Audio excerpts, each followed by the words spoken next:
अस्सलाम वालेकुम, मेरा नाम सिद्रा डार है और मैं इस वक्त आपके साथ मौजूद हूँ अपने यूट्यूब चैनल पर। आज की जो सबसे बड़ी खबर है वो ये है कि पाकिस्तान ने ईरान के ऊपर होने वाले हमले को रुकवा दिया है और तकरीबन 2 हफ्ते का सीज़ फायर करवाया है और डोनाल्ड ट्रंप ने इसका खुद ऐलान किया है। इसके अलावा जो सबसे बड़ी खबर आ रही है वो ये है कि इस जुम्मे से पाकिस्तान में ईरान और यूएसए के दरमियान बाज़ाब्ता तौर पर मुज़ाकरात का आगाज़ होने जा रहा है। इस खबर को जहाँ पूरी दुनिया में सराहा जा रहा है कि पाकिस्तान ने एक ऐसे सालिस का किरदार अदा किया है और एक ऐसी जंग को रुकवाया है, जिसकी कल रात तक बहुत ज़्यादा तशवीश पाई जा रही थी क्योंकि डोनाल्ड ट्रंप की एक ट्वीट ने काफ़ी हलचल मचाई थी जब उन्होंने कहा था कि एक सदियों पुरानी तहज़ीब को आज मिटा दिया जाएगा। इस ट्वीट पर ना सिर्फ़ अमेरिका में बल्कि पूरी दुनिया में ख़ासी मज़म्मत की गई। यूएस के जो कांग्रेस के लोग हैं, उन तक ने इसके ऊपर मज़म्मत की और एतराज़ उठाया कि डोनाल्ड ट्रंप जो है वो वॉर क्राइम्स करने जा रहे हैं। इसके अलावा इससे पहले डोनाल्ड ट्रंप ने ये भी धमकी दी थी कि मंगल के रोज़ ईरान पर जो उसके पावर प्लांट्स हैं और जो उसके पुल हैं, उनको निशाना बनाया जाएगा। लेकिन जब तहज़ीब को ख़त्म करने की बात आई, तो पूरी दुनिया में ख़ासी तशवीश पाई गई कि डोनाल्ड ट्रंप इस वक़्त जिस तरीके की फ्रस्ट्रेशन का शिकार हैं, उसमें मुमकिन है कि वो कोई ऐसा फ़ैसला कर सकते हैं। पाकिस्तान की जानिब से बहुत पहले से ये खबरें सामने आ रही थी कि वो इस जंग को रुकवाने के लिए सालिसी के तौर पर काम कर रहा है, जिसमें मिस्र और तुर्की इसके साथ शामिल हैं। कुछ दिन कबल बल्कि कुछ हफ्ते कबल इस्लामाबाद में सऊदी वज़ीर ख़ारजा और इसके अलावा मिस्र और तुर्की से भी हाईली ऑफ़िशियल लोग यहाँ पर मौजूद थे, उनके साथ बातचीत चल रही थी, लेकिन फिर ये नज़र आया कि शायद मुज़ाकरात नहीं होने जा रहे। अमरीका इससे पहले कुछ मुज़ाकरात के हवाले से कुछ नुकात पेश कर चुका था, जिसे ईरान ने मुस्तरद किया था। उसके जवाब में ईरान ने कुछ नुकात दिए थे, जो यूएस नहीं मान रहा था। आखिरी लम्हे तक ईरान की जानिब से ये बात की जा रही थी कि वो किसी भी तौर पर मुज़ाकरात के लिए तैयार नहीं है। लेकिन एक ट्वीट जिसकी वजह से ट्रंप की मेंटल हेल्थ पर भी सवाल उठने लगे और यहाँ तक कि व्हाइट हाउस में सहाफ़ियों ने उनकी मेंटल हेल्थ पर सवाल किया, वो ये था कि जब उन्होंने एक गालम-गलौच से भरपूर स्लैंग लैंग्वेज के साथ एक ट्वीट की और ईरान को मुखातिब करके कहा कि उन्हें स्ट्रेट ऑफ हॉर्मुज़ खोलना पड़ेगा। ईरान ने इसके बाद भी इस पर काफ़ी कंपोज़र रखा और हम देख रहे हैं कि इस जंग में भी जो चीज़ सबसे ज़्यादा नज़र आ रही है, वो ये है कि मीम मटीरियल बहुत ज़्यादा नज़र आ रहा है। गो कि जिन मुल्कों में जंगें नहीं चल रही हैं, उनके लिए शायद ये एक गैर संजीदा मौज़ू हो, लेकिन इस जंग का असर इस वक़्त पूरी दुनिया पर पड़ रहा है। असर किस तरह पड़ रहा है? स्ट्रेट ऑफ हॉर्मुज़ में जो रुके शिप हैं, जो पूरी दुनिया के पास जाने हैं, जिनमें तेल है और दीगर अशिया हैं, वो वहाँ पर रुकी हुई हैं। ईरान ने इस पूरे जंग में काफ़ी नुकसान उठाया है। आयतुल्लाह ख़ामेनी अली की शहादत के बाद और इसके अलावा उनके हाइली ऑफ़िशियल्स लोगों की हलाकतों की जब खबरें सामने आती थी, तो ऐसा लगता था कि ईरान अब कहीं जाकर अमेरिका से मुज़ाकरात करेगा और ये कहेगा कि जंग बंद होनी चाहिए, लेकिन ईरान ने ऐसा नहीं किया।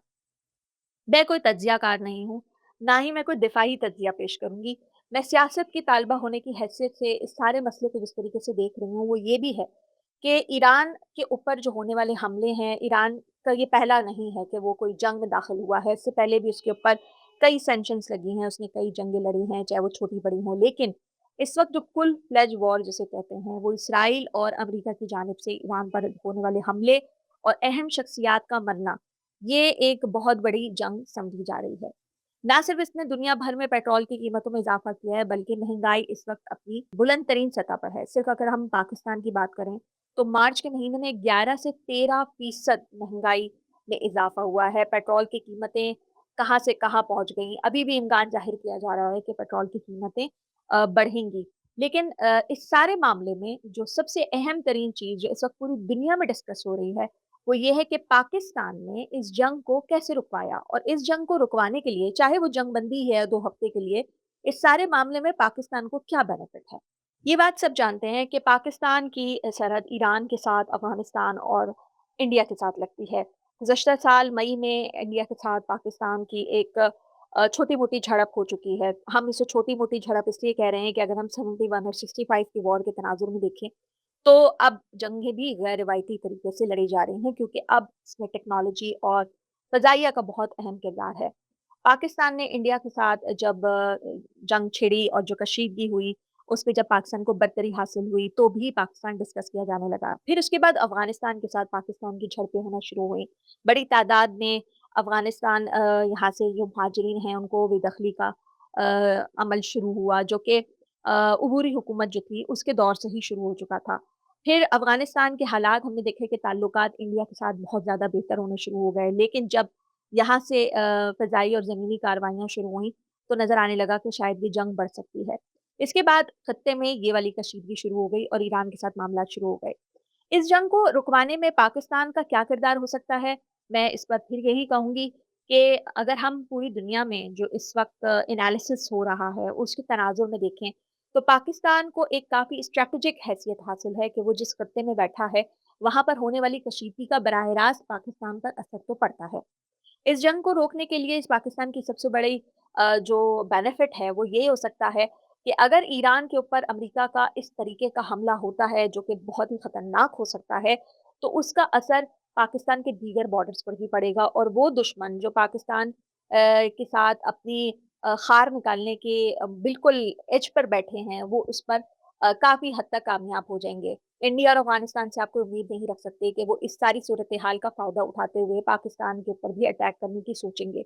और किसी भी तौर पर सेंट्रल एशिया के अंदर ये जंग नहीं चल सकती कि बहुत सारे मुल्क आपस में लड़ना शुरू हो जाएँ और उसका असर फिर दुनिया पे एक अलग तरीके से पड़े। ऑब्वियसली इस सारे मामले में चीन भी एक अहम पोज़ीशन रखता है और रशिया भी इस सारे मामले को देख रहा है। बहुत सी खबरें ये भी हैं कि ईरान को जो सैटेलाइट टेक्नोलॉजीज़ वग़ैरह हैं, वो रशिया की जानिब से दी जा रही हैं। रशिया कभी भी नहीं चाहेगा कि अमेरिका इस हद तक आगे बढ़ जाए और फिर उसकी टेरिटरी को भी खतरा हो। लेकिन पाकिस्तान की जो पोज़ीशन है वो इस वक़्त यही है कि वो किसी भी तौर पर नई जंगें मोल लेने के ना तो मूड में है और ना ही वो चाहता है कि उसके दुश्मन फिर से एक्टिव हो जाएँ और इस जंग की आड़ में वो उसके ऊपर उसको निशाना बनाएँ। जो दूसरी बातें हैं वो ये कि आपके बॉर्डर तो इनसिक्योर होंगे ही, लेकिन खत्ते में एक नया महाज़ खुलेगा जिसको रोकना शायद किसी के बस की बात ना हो। पाकिस्तान और इंडिया के दरमियान आपको याद होगा कि मामलात को रुकवाने में ट्रंप ने काफ़ी अहम किरदार अदा किया था, जिसका ज़िक्र वो आए दिन करते रहते हैं। जिसके लिए शहबाज़ शरीफ साहब जो हमारे वज़ीर-ए-आज़म उन्होंने नोबेल इनाम तक के लिए उनको नामज़द कर दिया था। अब हमें नहीं पता कि नोबेल इनाम किसे मिलेगा, लेकिन पूरी दुनिया में इस वक़्त ये डिस्कस किया जा रहा है कि पाकिस्तान ने जिस तरीके से एक सालिसी का किरदार अदा किया और इस जंग को रोकने में आर्मी चीफ ने और वज़ीर-ए-आज़म ने किरदार अदा किया है, वो बहुत ही ज़्यादा काबिल-ए-तारीफ़ है और यकीनी तौर पे पाकिस्तान की तारीख़ में ये एक बहुत अहम सिफ़ारती जीत समझी जा रही है। अब बात करते हैं इस जंग के हवाले से होने वाली बहुत सी ऐसी गुफ्तगू और बहुत से ऐसे पहलुओं की, जो इस वक़्त सोशल मीडिया पे भरा हुआ है। मैंने जैसे पहले कहा कि जिन मुल्कों में जंग नहीं हो रही, उनके लिए ये एक गैर संजीदा मामला हो सकता है। लेकिन वाक़ई दुनिया इस वक़्त बहुत ज़्यादा परेशान है, बढ़ती कीमतों की वजह से और ख़ास तौर पर अमेरिका की आवाम, जिसके लिए ट्रंप ये वादा करके आए थे कि वो अमेरिका को फिर से अपने पैरों पे खड़ा करेंगे और जो पिछली हुकूमत थी, उन्होंने जंग में धकेला था। लेकिन इससे पहले हम अगर माज़ी पर नज़र दौड़ाएँ, तो हमें ये भी नज़र आता है कि तारीख़ में अमेरिका ने जिस-जिस मुल्क के ऊपर अकेला हमला किया है, ऐसा नहीं है कि वो बगैर अलायंस के नहीं करता, लेकिन जिसमें वो अकेला ही आगे बढ़ा हो, उस जंग में उसको काफ़ी ज़्यादा नुकसान उठाना पड़ा। इसकी मिसाल वियतनाम की भी है और कोरिया की भी है। याद है कि अफ़गानिस्तान में वो अपने अलायंस के साथ यानी नेटो वगैरह के साथ ही उतरा था, लेकिन जब अमेरिका वहाँ से निकल रहा था, तो वो अकेला था और उसने विथड्रॉ किया था और काफ़ी ज़्यादा इसके ऊपर तनकीद हुई थी। यही ट्रम्प पिछली हुकूमत के ऊपर इस बात पर तनकीद करते नज़र आते थे जो बाइडेन के ऊपर कि बहुत ही ज़्यादा शिकस्त ख़ोर्दा फ़ौज वहाँ से निकली थी और वो इसको काफ़ी कंडेम भी करते हैं। लेकिन अब खुद ट्रम्प जंगों में अपने मुल्क को धकेल रहे हैं और बिलियन ऑफ डॉलर्स इसके ऊपर खर्च कर रहे हैं। यहाँ तक कि ईरान में गिरने वाले जहाज़ में जो एक पायलट के साथ जो दूसरा शख्स था, उसे बचाने के लिए जो ऑपरेशन किया गया है, उसकी काफ़ी भारी कीमत अमेरिका को चुकानी पड़ी है। यही नहीं, इस जंग में जो सबसे दिलचस्प सूरत-ए-हाल नज़र आ रही है, वो ये भी है कि अब ये जंग सोशल मीडिया पे भी लड़ी जा रही है। पहले ये होता था कि आपके मुल्क में या किसी और मुल्क में जंग होती थी, तो आपको खबरों के ज़रिए, अखबार के ज़रिए खबरें मिलती थी। अब पूरी दुनिया सोशल मीडिया को देख रही है और पता उसे चल रहा है कि ये जंग हो कैसे रही है। ट्रम्प की अगर आप पूरी टाइमलाइन को चेक करें कि जिस दिन से उसने ईरान के ऊपर हमला किया है, तब से लेकर अब तक उनकी जो टाइमलाइन है धमकियाँ देने की, उसके बाद वापस जाने की, फिर उसके बाद दोबारा से मुखातिब करने की, फिर कहना कि हम जंग जीत गए हैं, फिर कहना कि ह लोग हमारी मदद नहीं कर रहे, फिर कहना कि कोई अगर हमारी मदद नहीं कर रहा तो हम अकेले लड़ लेंगे, फिर कहना कि स्ट्रेट ऑफ हॉर्मुज़ खोला जाए, फिर कहा जाए कि स्ट्रेट ऑफ हॉर्मुज़ दूसरे मुल्क जाके खुद अपने शिप निकाल लें। ये एक ऐसी फ्रस्ट्रेशन को ज़ाहिर करता है, जो इससे पहले कभी नहीं देखी गई। और इस फ्रस्ट्रेशन के बढ़ने की जो सबसे अहम वजह जो हमें नज़र आती है, वो ये है कि सोशल मीडिया पर ईरान के भी जो ऑफ़िशियल अकाउंट्स हैं, वो ना सिर्फ़ ट्रंप को मॉक कर रहे हैं, बल्कि दुनिया भर में लोग उनको ट्रोल भी कर रहे हैं। ट्रंप को ये बताने की कोशिश की जा रही है कि उनके फैसले ख़ासे अहमकाना हैं। इस जंग के मंज़रनामे को देखकर ये भी बात साबित होती है कि आप चाहे जितने ही ताकतवर मुल्क क्यों ना हो, आपके पास चाहे कितनी ही बड़ी फ़ौज क्यों ना हो, आपके पास डिफेंस कितना ही बड़ा क्यों ना हो, आप पूरी दुनिया पे रूल क्यों ना करते हों, लेकिन अगर आप बिना सोचे-समझे हिकमत अमली के और लोगों को अपने साथ एतमाद में लिए बगैर किसी जंग में कूदते हैं, तो उसका अंजाम इसी तरीके से होता है। इस वक़्त दुनिया भर में बहुत सारे मुल्क बराह रास्त अमरीका को मना नहीं कर रहे, लेकिन वो उसका साथ भी नहीं दे रहे हैं। और ईरान, जिसके पास इस वक़्त कुछ भी नहीं है और वो इस जंग में बहुत आगे निकल चुका है, वो इस जंग को सिर्फ़ इसलिए लड़ रहा है कि उसके पास पीछे मुड़ने का रास्ता नहीं है। और उसने अमेरिका को भी एक ऐसी जगह पे खड़ा कर दिया है, जहाँ से उसके पास भी पीछे मुड़ने को कोई रास्ता नहीं है, सिवाय मुज़ाकरात के। अब देखना ये है कि जो पाकिस्तान ने अहम किरदार अदा किया है इस जंग-बंदी के लिए जो 2 हफ़्ते के लिए हुई है, उसके बाद मुज़ाकरात में किस नतीजे पे पहुँचा जाता है, इस पर पूरी दुनिया की नज़र है कि आया जब ये जंग रुकेगी, तो उससे उनको क्या फ़ायदा होगा और अगर ये जंग चलती रहती है, तो उन्हें क्या फ़ैसले अपने लिए लेने पड़ेंगे। हाल ही में कतर के ऊपर जो गैस फैसिलिटी के ऊपर हमला हुआ, उससे उन्होंने मुस्तक़बिल के तमाम कॉन्ट्रैक्ट्स थे, जो कि यूरोपियन कंट्रीज़ के साथ थे, उनको मुअत्तल कर दिया। इसके अलावा यूएई के हालात भी काफ़ी ज़्यादा ख़राब हैं। बहुत सारे ऐसे ममालिक जो कि मशरिक़ वस्ता में हैं, उनके हालात काफ़ी ख़राब हैं। यहाँ तक कि पाकिस्तान में भी महँगाई इस वक़्त बहुत ज़्यादा है। इंडिया के हालात भी सबके सामने हैं। लेकिन इन सब में हमें ये भी नहीं भूलना चाहिए कि इस वक़्त पाकिस्तान में जो सिफ़ारती तौर पर जो जीत उसको मिली है, उस पर इंडिया भी ख़ासा नाराज़ नज़र आ रहा है और उनका नाराज़ होना बनता भी है। पिछले साल जो उनके साथ हुआ था, वो अभी उसी ज़ख्म को नहीं भुला पाए थे कि अब ये ज़ख्म उनके लिए एक नया है और काफ़ी ज़्यादा तकलीफ़देह है कि इस जगह पर जहाँ पर वो ये दावा करते थे कि उनकी दोस्ती अमेरिका के साथ है, रशिया के साथ है, दीगर ममालिक के साथ है, खत्ते में ईरान के साथ है, खत्ते में जारी इतनी खौफ़नाक जंग को रुकवाने में पाकिस्तान ने कैसे किरदार अदा कर दिया।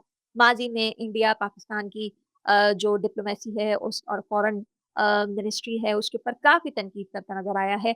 लेकिन इस बार इंडिया की मीडिया को अगर आप देखें तो उसकी फ्रस्ट्रेशन भी उससे कम नहीं जो डोनाल्ड ट्रंप की फ्रस्ट्रेशन नज़र आ रही है। तो अब देखते हैं और इंतज़ार करते हैं कि जुम्मे के रोज़ अगर पाकिस्तान में मुज़ाकरात होने जा रहे हैं तो उन मुज़ाकरात को में क्या बातें तय होती हैं और कहाँ जाकर ये मामला रुकता है।